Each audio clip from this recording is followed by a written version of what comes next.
Si pones el lavavajillas lleno en vez de fregar, ahorras 73 litros. Por 6.489.680 madrileños, son muchos litros. Canal de Isabel II Gestión. Cuidamos el agua.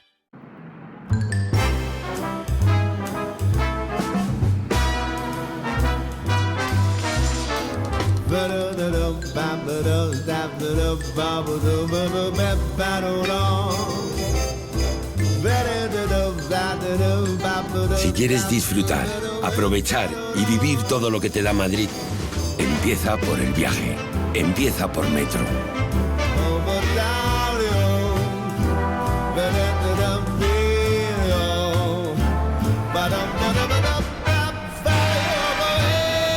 Cada vez hay más Madrid en Metro de Madrid.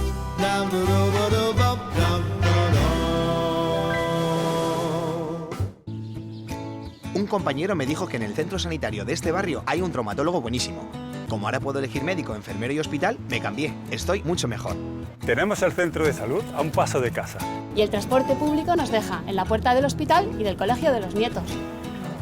Estamos al servicio del ciudadano para cuidar de su salud, porque tenemos los mejores profesionales, hospitales universitarios y 8 prestigiosos institutos de investigación.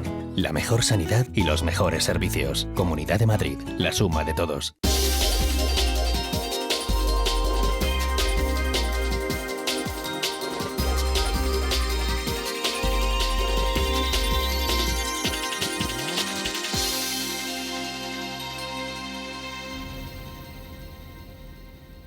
¿Qué tal? ¿Cómo están? Comenzamos un nuevo punto de encuentro que hoy vamos a dedicar a la justicia. En el programa de hoy vamos a hablar de 2 temas de gran actualidad jurídica: la excarcelación de Luis Bárcenas y la recientemente aprobada reforma del Código Penal. El primero de ellos, el caso Bárcenas, ha sido un caso de gran relevancia, sobre todo por la repercusión política y mediática del encausado. Hoy comentaremos la situación en la que se encuentra y trataremos de resolver algunas dudas que tenemos, como por ejemplo, ¿por qué ahora y no antes sale de la cárcel? ¿Por qué le han tenido casi 19 meses en prisión preventiva? ¿Por qué a otros implicados en tramas de corrupción económica, como Iñaki Urdangarín o el Andrés Puyol, no se les ha pedido prisión preventiva? Y digo yo, si la presunción de inocencia es un derecho, y lo es, ¿por qué no se aplica para todos? Si es que no se está aplicando. Bueno, pues este va a ser el tema que comentaremos en la primera parte del programa. Y la segunda la dedicaremos, como les he comentado, a la reforma del Código Penal, aprobada el pasado 21 de enero en el Congreso de los Diputados, con los votos a favor del Partido Popular, el apoyo de Unión del Pueblo Navarro y la abstención de Foro de Asturias. El resto de grupos políticos han votado en contra. Esta reforma contempla importantes cambios. Hoy comentaremos algunos de ellos, pues no nos da tiempo a todos, tenemos que dejar alguno para los siguientes programas. Uno de los puntos más controvertidos ha sido el de la prisión permanente revisable para delitos que causan una especial repulsa social, como por ejemplo los homicidios terroristas, demandada, por cierto, durante años por las asociaciones de víctimas del terrorismo.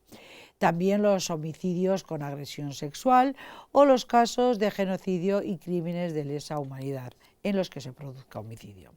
También se modifican las penas por corrupción, que yo creo que esto nos importa también mucho a todos, donde se introduce una importante novedad: los partidos políticos y sindicatos tendrán responsabilidad penal. Hasta ahora estaban excluidos.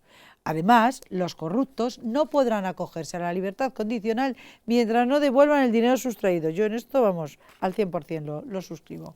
Bueno, pues para hablar de estas importantísimas cuestiones me acompañan el abogado Ramón Cubián, habitual de nuestro programa, que ustedes conocen perfectamente. Señor Cubián, ¿qué tal? ¿Cómo estamos?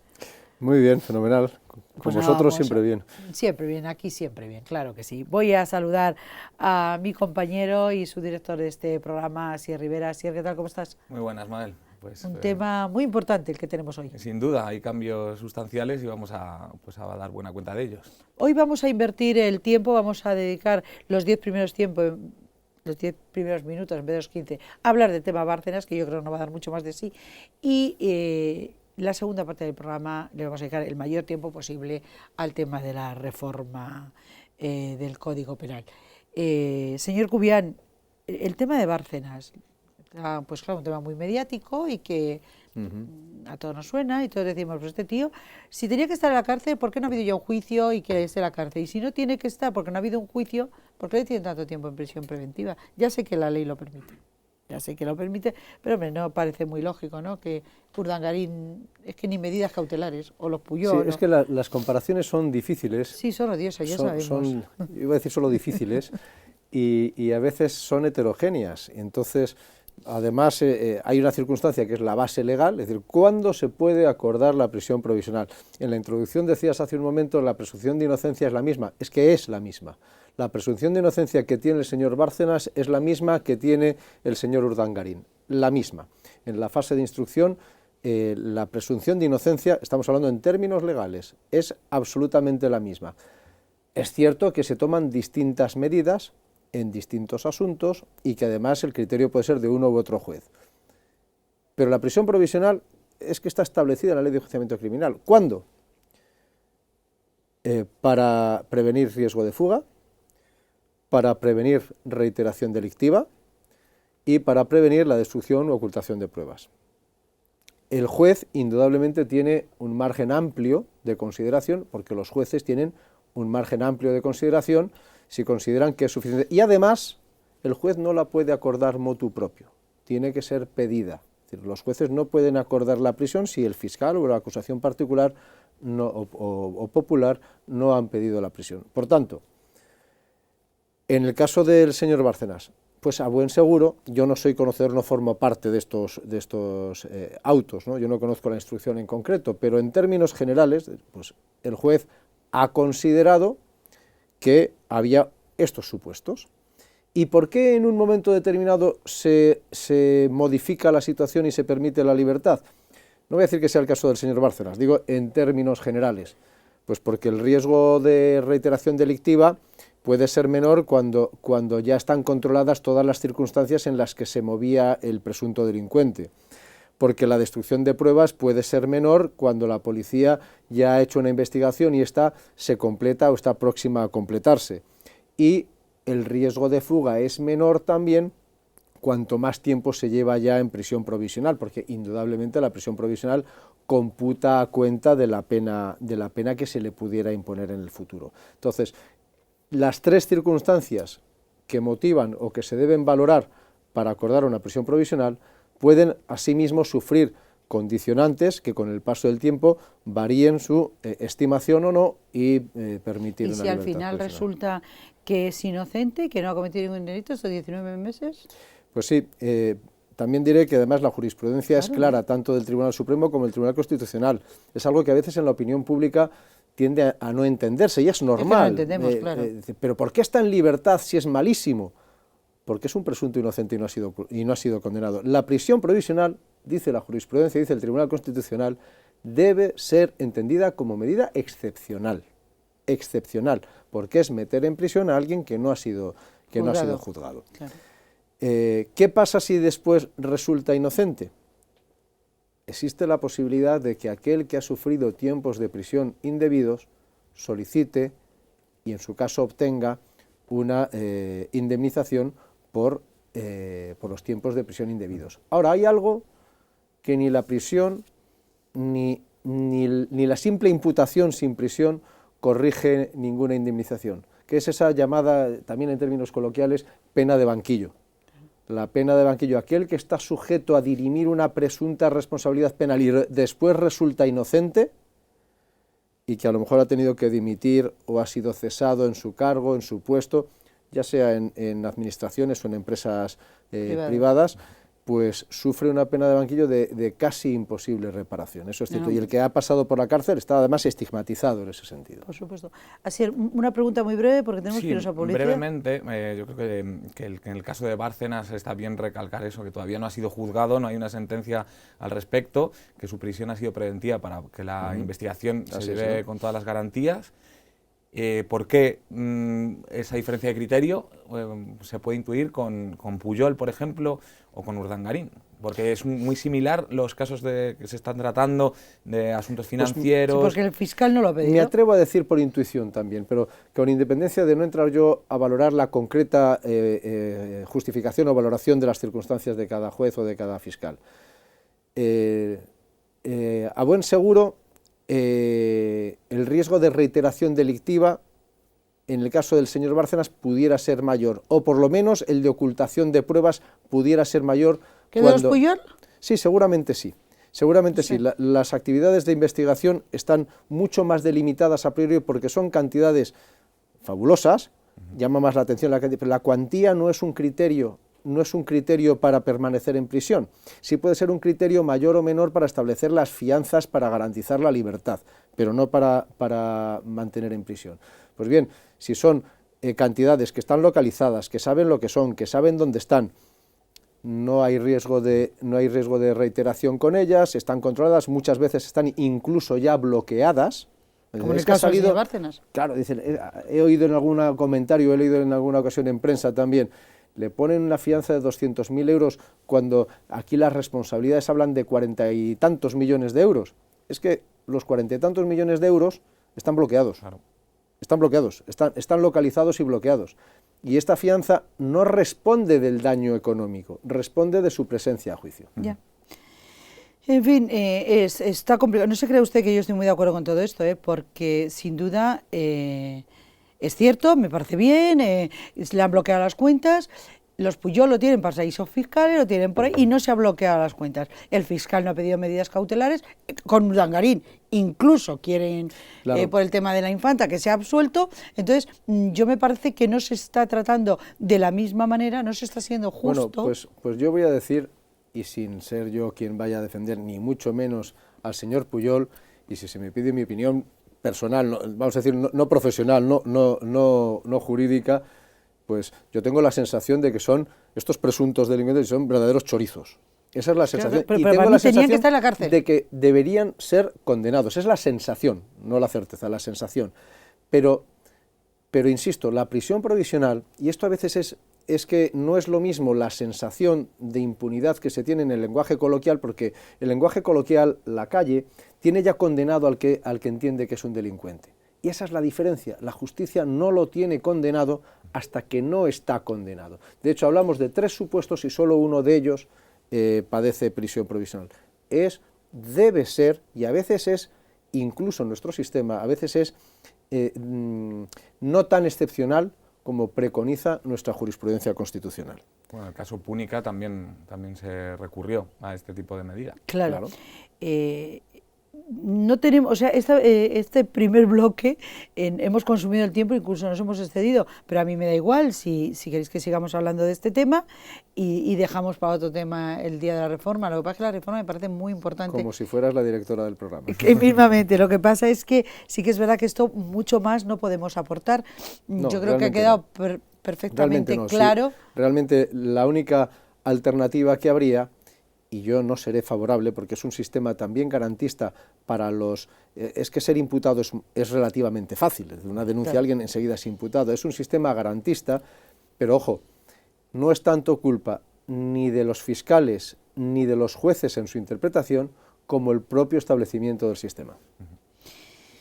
Bueno, pues esto dará mucho de sí porque lógicamente no se ha acabado. El señor Bárcenas está en la calle, pero también en el caso Púnica, el señor Granados también pide salir, como es lógico, pero lo que pedimos los ciudadanos, los que no entendemos de esto, es que entren en la cárcel o que les pidan medidas cautelares a los Pujol y a Urdangarín, y esto no lo hacen. En fin, yo creo que hay diferencias en el trato, sobre todo en este caso concreto por parte de la Fiscalía, pero ese es otro tema que pondremos sobre la mesa en el próximo programa. Ahora vamos a hacer esa breve pausa y retomaremos para hablar de la reforma del Código Penal.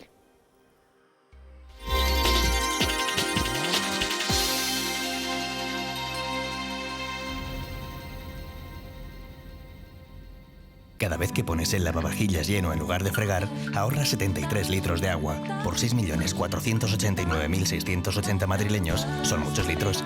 No podemos multiplicar el agua, pero sí el ahorro. Ese es el compromiso que tenemos todos en la Comunidad de Madrid. Súmate a él. Canal de Isabel II Gestión. Cuidamos el agua.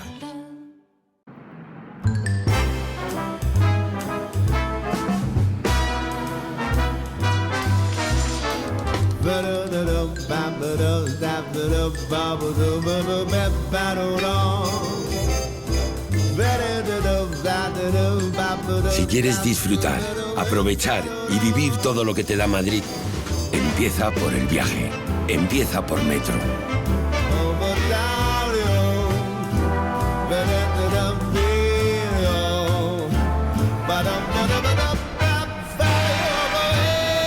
Cada vez hay más Madrid en Metro de Madrid.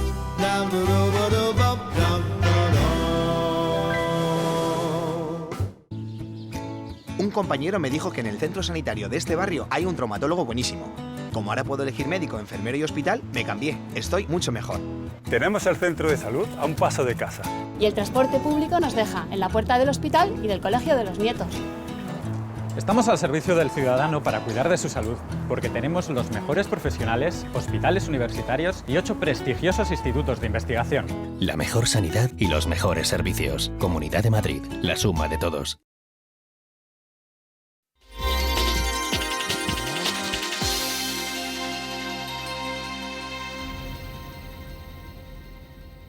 Retomamos nuestra tertulia, ya saben que el programa de hoy lo estamos dedicando a hablar de la justicia y en esta segunda parte concretamente de la reforma del Código Penal. Está con nosotros el abogado Ramón Cubián y el subdirector de este programa, Asier Rivera. Bueno, decía yo que no podemos hablar de todos los puntos que hay, vamos a seleccionar 2 para hoy y en el próximo programa avanzaremos otros 2 y así periódicamente para que todo el mundo puede entender con facilidad, bueno, pues sí, porque es una reforma de amplio calado, es una reforma profunda, sí. Sí, que hacía falta, por cierto. Sí, seguro. A mí hay un tema que me parece, que no que me haya llamado la atención a mí, me parece que en la calle el sentir popular así lo demandaba, y es lo de la prisión permanente revisable. Algunos quieren ver en esto la cadena perpetua, pero hay matices, no es una cadena perpetua, aunque podría pasar que alguien estuviera en la cárcel toda su vida en función de la revisión. La prisión permanente revisable, que se dio muchas vueltas a esto, porque indudablemente en el ordenamiento constitucional español no cabe la cadena perpetua. La pena tiene una doble función en España, que es tanto la del castigo como la de la reinserción social. Y con una cadena perpetua no se produciría la segunda y por tanto sería inconstitucional. Y además habría algún problema con el Tribunal Europeo de Derechos Humanos, que sin embargo ya ha avalado, dentro de la Unión Europea, ya ha avalado la posibilidad, la conformidad de la prisión permanente revisable con la Carta Europea de Derechos Humanos, y el Tribunal Europeo de Derechos Humanos lo permite. Por tanto, es factible, tiene encaje, desde mi punto de vista, tiene encaje constitucional y además tiene también encaje en la normativa europea. Y sobre todo en la sociedad, ¿no? Algo muy demandado por las víctimas, porque son para casos muy concretos, por ejemplo, terrorismo. Yo creo que esto es efecto o una respuesta a todo lo que ocurrió con la doctrina Parot. Y bueno, aunque el problema ya ha pasado, por así decir, entre comillas, porque aunque si no me equivoco, aunque esta reforma ahora que entra en vigor no puede afectar ya, por ejemplo, a todos los etarras que han salido de la cárcel recientemente. No. Indudablemente no. Además no son retroactivas. Efectivamente. Las leyes en España no pueden tener efectos retroactivos, excepto las leyes penales que establezcan efectos más favorables para el reo. Encima, o sea, aquellos que vayan a favor del reo, del delincuente. Así es. Ya. Las leyes que mejoran afectan hacia atrás, las leyes que empeoran no afectan. ¿Cómo afectaría esta ley a partir de ahora, de su entrada en vigor? Ahora tiene que ir al Senado y si allí no tiene enmiendas y es aprobada, pues ya queda ratificada y si no tendría que volver al Congreso para su ratificación. Pero vamos, es un mero trámite administrativo. Sí, es un trámite burocrático, si quieres llamarlo así, pero lo que es un trámite constitucional, que está establecido para justificar ese Senado que tenemos, que yo considero que no vale para nada, pero en fin, esa es otra cuestión. Otro día hablamos de la posible reforma del Senado, pero indudablemente el Senado puede acordar ahora, tiene el plazo de 2 meses, le habrán dado el trámite ordinario, no lo he comprobado, pero entiendo que así será, son 2 meses para acordar el veto o proponer enmiendas. Pero después, si propone el veto, el Congreso puede ratificar el texto originario y sigue adelante, y si hay enmiendas tienen que ser después aprobadas también por el Congreso. Por tanto, la Cámara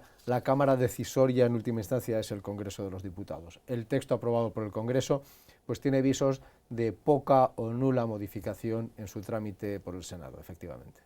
¿Alguna cuestión más sobre este tema? Sí, bueno, Asier? remarcar que la prisión permanente revisable no solo está pensado para casos de terrorismo, sino también a asesinatos pues especialmente graves o casos flagrantes que puedan implicar como víctimas a menores de 16 años, por ejemplo. A menores, a personas especialmente vulnerables, asesinatos múltiples, aunque no sean de una organización terrorista, y también por supuesto, aunque no sea tan previsible, si puede para el terrorismo, también para el genocidio y también para el caso de atentar pues, contra el jefe del Estado, contra el príncipe, también en estos casos. Aquí tengo yo que esta nueva pena trae consigo cumplimiento íntegro, algo que también se demanda, que está establecido entre 25 y 35 años.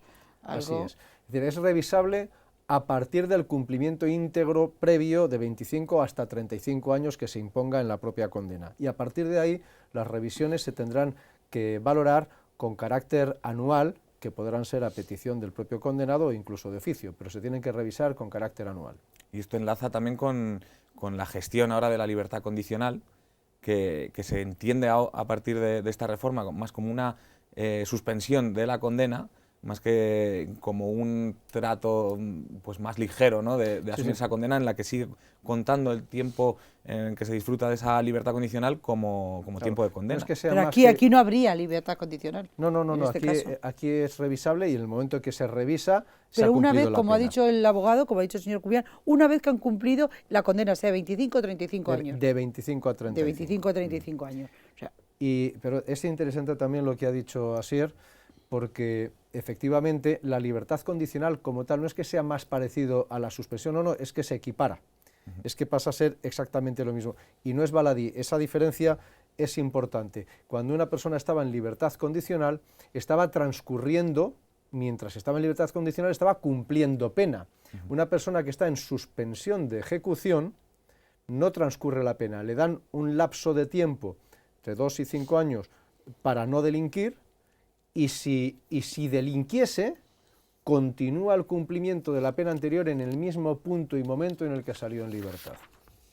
Muy importante. Una reforma importante sobre todo para los reincidentes. Lógicamente. Yo creo que esta reforma acierta de pleno, no ya solo, que también es bueno considerar, en el sentir popular, sino además en la propia eficacia, en la propia eficiencia de las normas jurídico-penales. Nos quedan como un par de minutos, no nos queda más. Yo quería que hubiéramos comentado también ese otro punto que se ha introducido, es bueno, pues que van a tener responsabilidad penal los partidos políticos y los sindicatos, que ya está bien, y al hilo de esto unirlo con que no podrán tener libertad, o sea, no podrán salir bajo fianza si previamente no han devuelto el dinero. Bueno, son dos cosas. Ya sé que son dos, pero me hubiera la gustado primera, unir las quiero dos. decirlo, a ver si soy capaz de decirlo lo más brevemente posible. Yo no soy partidario, yo fui muy crítico y muchos juristas de todos los órdenes fuimos críticos en la consideración que ya se introdujo hace unos años de la responsabilidad penal de las personas jurídicas, es decir, de las empresas. Soy muy escéptico porque los delitos no los cometen las empresas, sino las personas que están en las empresas, con independencia de que se pueda garantizar de mayor o menor manera la responsabilidad civil, es decir, la indemnización de esas empresas. Aun desde esa crítica, pues sí parece lógico que si mantenemos la responsabilidad penal de las empresas, de las personas jurídicas, se deba también mantener la responsabilidad penal en el mismo orden, por equidad, de los partidos políticos o de los sindicatos, que no dejan de ser sino agrupaciones con un fin, que trabajan para un fin, y si existe esa responsabilidad del ente colectivo, pues parece lógico que aquí también se acuerde y se tipifique en el mismo sentido. Insisto que yo no estoy muy seguro, el Tribunal Constitucional lo admitió y punto, pero no estoy muy seguro de que eso tenga un encaje real con la tradición y con la realidad jurídica de España. Pero en fin, es legalidad y como tal la acatamos. La reforma ahora lo que hace es unificar, igualar distintas situaciones que tenían un trato desigual y además existe esa demanda también social. El hecho de que para disfrutar la libertad condicional se tengan que tener abonadas las responsabilidades civiles, lo que se hace es que se refuerza. Esto ya existía, pero se refuerza. Existía básicamente para poder acceder a la suspensión de la ejecución, existía para poder acceder en algunos casos a la libertad condicional, y lo que se hace es que se refuerza y se amplía el ámbito de este requisito para aquellos que son imputados o condenados en las causas criminales. Desgraciadamente no tenemos tiempo para más, ni tan siquiera para una pregunta más. No, lo único es indicar que, como bien decíamos, la reforma del Código Penal es mucho más amplia y trata temas importantes. Yo, así por destacar un poco por encima, un asunto que afecta a los adolescentes, que va a haber que tener ahora cuidado con la divulgación de imágenes íntimas sin la autorización expresa. Yo espero que se tuviera cuidado siempre. Sí, pero bueno, ahora no va a quedar a tan mí impune. Como mujer, el punto de esa mayor protección a la mujer me parece importantísimo. El señor Cubiá nos decía lo del comiso, sí. Pero vamos a hacer un monográfico, pase lo que pase, hablaremos solamente de esta reforma, porque hoy pues el tema de Bárcenas nos ha quitado tiempo, pero era un tema de máxima actualidad y por la repercusión, como les digo, que tiene, y nos ha quitado tiempo del tema este, que era el que a mí me hubiera gustado tratar en exclusiva hoy. Pero lo haremos en el próximo programa. Nos dedicaremos exclusivamente a esta reforma del Código Penal. Si le parece bien al señor Cubiá. Para mí será un placer. Pues muchísimas gracias, señor Cubiá, por haber estado una vez más con nosotros en el programa, y nos vemos en breve, porque es que tenemos muchos puntos que tratar. Pues temas que me agrada hablar y compañía excelente, pues la conclusión no es otra, sino que a vuestra disposición cuando queráis. Creo que tiene que venir todos los días, ¿no te parece? Sí, Pues estas cosas que nos dice. Aclara muchos puntos que son verdaderamente importantes. Muy importantes. Muchísimas gracias, Asier, también. Y de ustedes me despido, como siempre, hasta el próximo punto de encuentro. Les recuerdo nuestra web, www.puntodencuentrodigital.es, nuestro correo, comentarios@puntodencuentrodigital.es. Y ya saben que también nos pueden seguir a través de streaming todos los días en Libertad Digital TV. Gracias por acompañarnos un día más, y ya saben, aquí les espero. Un saludo.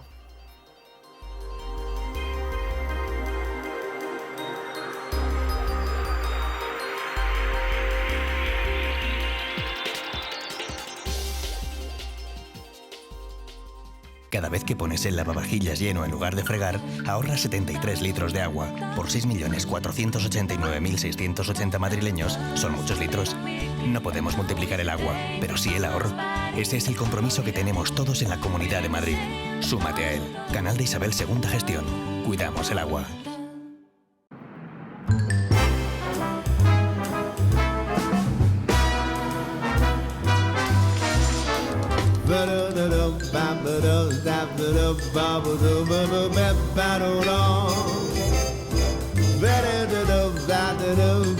Si quieres disfrutar, aprovechar y vivir todo lo que te da Madrid, empieza por el viaje, empieza por Metro.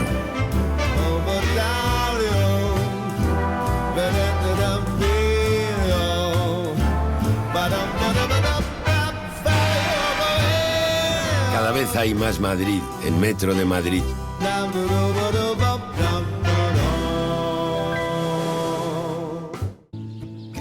Un compañero me dijo que en el centro sanitario de este barrio hay un traumatólogo buenísimo.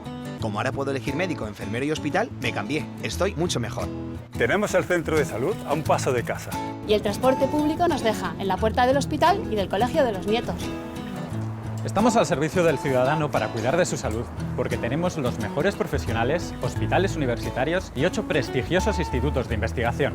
La mejor sanidad y los mejores servicios. Comunidad de Madrid, la suma de todos.